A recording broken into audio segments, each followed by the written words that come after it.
Okay, so for corrections, this is slide 2 from the modeling subtraction test that we did.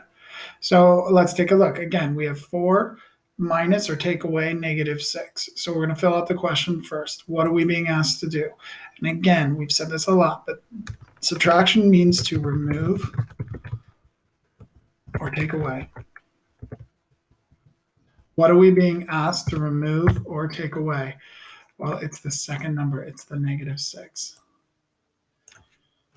And I'm going to write it as a thing rather than a number, so 6 negatives. Okay, so I've answered my questions. Now it's time to do the modeling. Remember, I start with the first number, so I'm going to model that 4.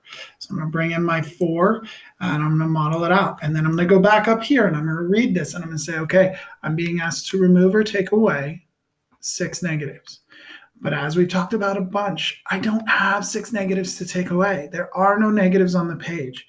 And so we have to do something. And the solution that we've talked about repeatedly is that if I don't have the negatives to take away, I add zeros. I add nothing in the form of something in the form of 0 until I do.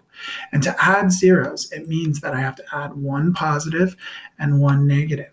Now, if you read this out, I have +4 plus 0. So I still have +4. But now at least I have 1 negative to remove.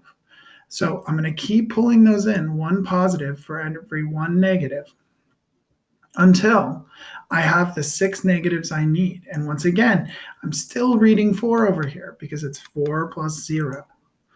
All right.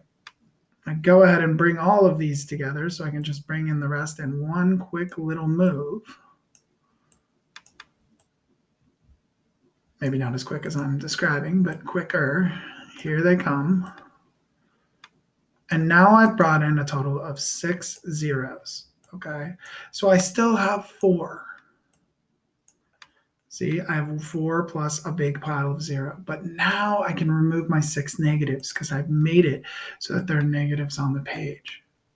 I'm going to select that. I'm going to stretch it down to remove my 6 negatives. Now I look at what's left, and if you see, check it.